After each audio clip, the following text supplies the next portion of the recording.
En la revista ya estamos junto a Fernando Hurtado, presidente de CAINCO, para hablar sobre el impuesto a las grandes fortunas. Muy buenos días, bienvenido. Buen día, Gabriela, gracias por la invitación. Comenzamos. Hoy se cumple el plazo para el primer pago del IGF. ¿Cómo recibe el empresariado este impuesto?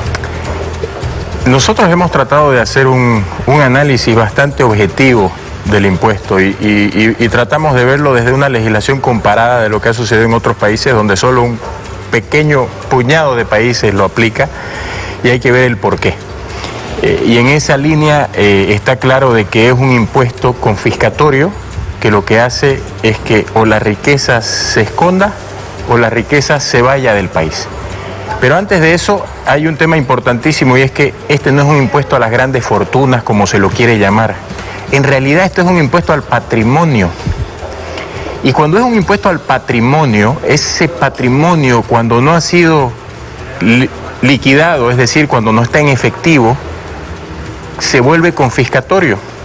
Porque el que supuestamente tiene esa grande fortuna, lo tiene en terrenos, en vehículos, en acciones, y para poder pagar este impuesto va a tener o que vender sus activos o que prestarse plata para pagarlo. Entonces también es confiscatorio. En ese mismo análisis, mirándolo desde el punto de vista económico, vemos que en un momento donde necesitamos inversión, este impuesto lo que hace es más bien ahuyentarla, no solamente la inversión privada nacional, sino también la inversión privada internacional.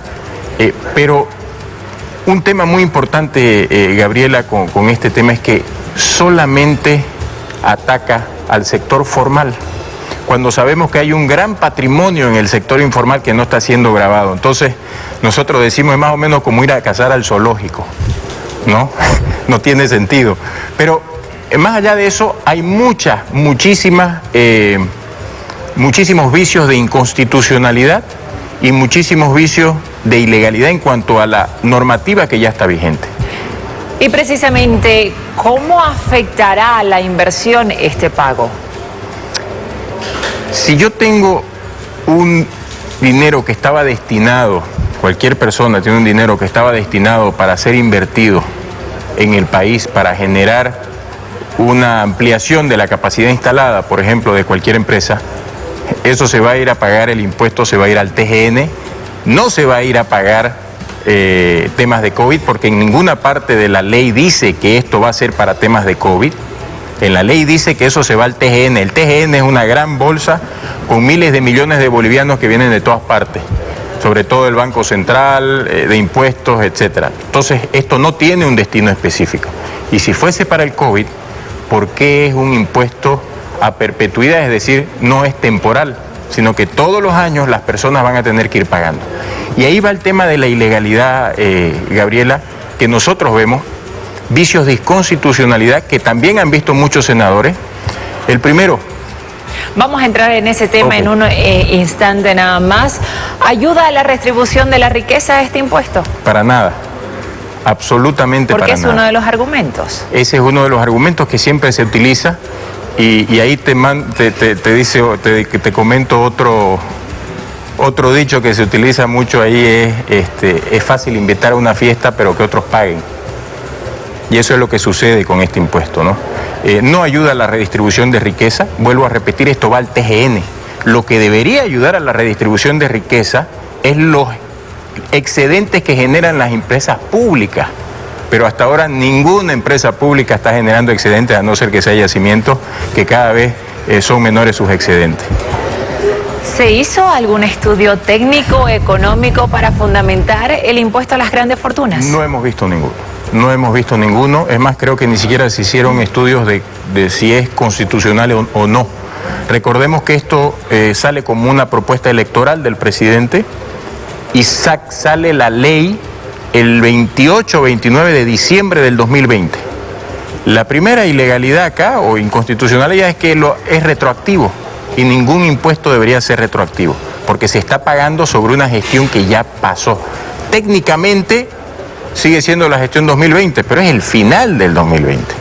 Entonces, no es, primero, la retroactividad.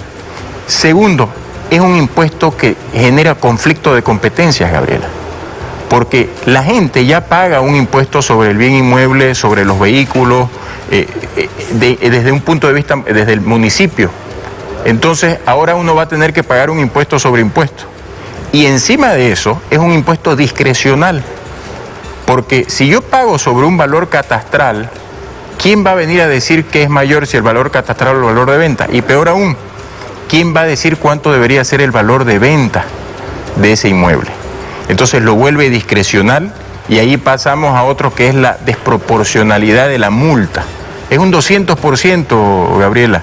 Quiere decir, y esto para que lo entienda la gente, si alguien tenía que pagar 100.000 bolivianos, porque excedió los 30 millones de bolivianos de patrimonio, etcétera, y ve que, por ejemplo, su casa no valía tanto como para meterla a la declaración y por eso no lo declaró, resulta que tendría que pagar. En caso de que alguien le diga tu casa vale más, tendría que pagar los 100.000 bolivianos y tendría que pagar 200.000 bolivianos más de multa. Es decir, tendría que terminar pagando 300.000 bolivianos, totalmente desproporcional. Entonces, hay un conflicto de competencia, porque los impuestos a los bienes inmuebles y a los vehículos es una competencia municipal. Hay una desproporcionalidad de multa, hay problemas de retroactividad y es un impuesto discrecional que no está establecido en la norma del monto sobre el cual se tiene que pagar. A eso se suma el problema de la privacidad, porque resulta que la persona que debería pagar más o no pagó, o lo que diga impuesto que debería pasar, lo van a empezar a sacar en el periódico, va a empezar a salir en el, qué sé yo, el secreto bancario desaparece. Entonces, Gabriela, nosotros lo que hicimos hace unos días fue mandarle una carta al presidente Arce, indicándole que no estábamos de acuerdo con un impuesto de este tipo por todas las falencias que te comenté y que se debería postergar el cobro de este impuesto hasta que todo eso no se dilucide. ¿Por qué? Porque ya sabemos que hay recursos de inconstitucionalidad abstracta, 2 presentados por senadores, hay 2 recursos de conflicto de competencias presentados por 2 alcaldías, los plazos para que el Tribunal Constitucional se pronuncie ya vencieron. Entonces, mientras eso no suceda y el tribunal no se pronuncie, nosotros lo que sugerimos es que esto se postergue. ¿Respondió el presidente? No, ni el presidente ni el Ministerio de Economía han respondido y es lamentable porque al final esto se trata de hacerlo equilibrado. Lo que estamos buscando nosotros más es un equilibrio que... Ahora, usted dice que ya presentaron estos recursos legales ante las instancias correspondientes. ¿Cuánto tiempo tienen para pronunciarse, considerando que los plazos siguen corriendo? Sí, tengo entendido que ya se vencieron los plazos de todos los recursos. Y el tribunal hasta ahora no se ha pronunciado. Y hoy se vence el plazo para pagar sin multa. Claro, ese es el problema, ¿no? La vara no es igual para todos. Entonces, lo que le pedimos al presidente es que si hay gente que está cumpliendo con algunos plazos, ciudadanos que están cumpliendo con los plazos, tienen que haber autoridades que también cumplan con los plazos. Y es un tema de equidad. Así que es un tema preocupante, Gabriela, porque, vuelvo a repetir, se están yendo a cazar al zoológico y es fácil invitar a fiestas y esperar que otros paguen. Usted dice que el presidente del Estado no ha respondido a la carta que le enviaron. ¿Se ha perdido la capacidad de intermediación entre el gobierno y el empresariado? Nosotros hemos tenido reuniones con algunos ministros sobre temas puntuales. Hemos tenido reuniones con entidades técnicas. No hemos tenido absolutamente ninguna reunión con el presidente ni con el vicepresidente. Yo no diría que se ha perdido una intermediación, yo lo llamaría más bien interlocución, porque seguimos trabajando a nivel técnico con las instituciones que rigen muchas de las operaciones de las empresas. Desconozco por qué el presidente no se ha reunido, no se trata solamente de CAINCO, es prácticamente con todas las instituciones, los gremios empresariales a nivel nacional, que hay esta falta de comunicación que creemos nosotros que es importante porque las normas que salgan tienen que salir conociendo el lado técnico y no solamente pensando en la burocracia y en la generación de cargas o de multas piedras en el camino, como le decimos, sino más bien en buscar que desde el sector privado también se aporte a la reactivación de la economía. Desde las empresas, solo para que tengas un dato, Gabriela, más del 70% del empleo viene de personas autoempleadas, es decir, personas que emprenden en distintos niveles de negocio, y del sector privado. Es decir, sacar de lado al sector privado, que incluya toda esta masa de gente, es ignorar más o menos el 70% del empleo que se genera en el país. Hoy vence el plazo. ¿Qué camino seguirá el empresariado? En realidad, la pregunta es qué camino va a seguir el país, creo, Gabriela, porque nos estamos enfrentando, ya venimos con una crisis de liquidez generada por el COVID, necesitamos inversión pública, necesitamos inversión privada, pero con líneas como esta, la gente cumple las normas, por más ilegales que creamos que sean, como en este caso. Si algo ha demostrado el boliviano en general, cuando sobre todo los que están sujetos a estos impuestos y mucha otra gente también, es el cumplimiento de las normas. Entonces, al pagar este impuesto ya se nos complica a todos el tema de la inversión. Y la pregunta es qué camino va a tomar el país si esto sigue, porque es progresivo. Lo pagan este año, lo pagan el siguiente, en 10 años alguien que tenía un patrimonio de 30 millones de bolivianos resulta que ya no lo tiene. Entonces estamos destruyendo riqueza, estamos destruyendo patrimonio, y eso no es bueno para el país. Finalmente, ¿cómo evalúa el primer trimestre de este año? Nosotros creemos que falta mucho todavía para la reactivación.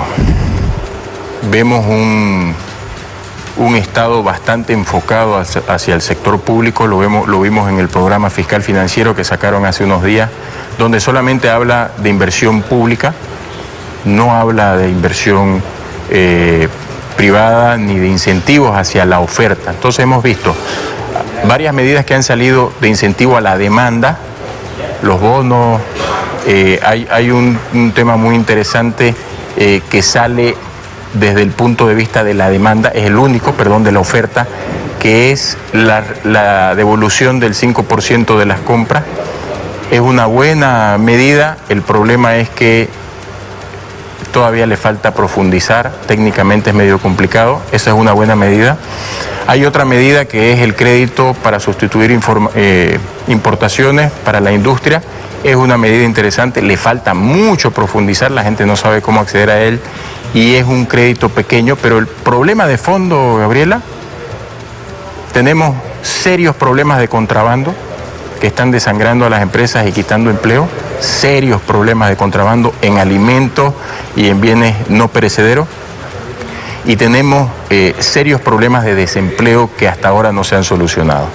Entonces, mientras nosotros no veamos un equilibrio de medidas que incentiven la oferta y medidas que incentiven también que incentiven la demanda, pero que también incentiven la oferta y no estén poniendo trabas sector por sector, sino más bien dándoles incentivos, no en plata, sino en normativa que los ayude a levantarse, va a ser muy difícil que hasta el 2022 nosotros podamos tener un crecimiento superior al esperado, 4.2% de crecimiento después de caer más de un 8% en el año pasado. Va a ser, no nos lleva a los niveles del 2019 hasta después del 2022.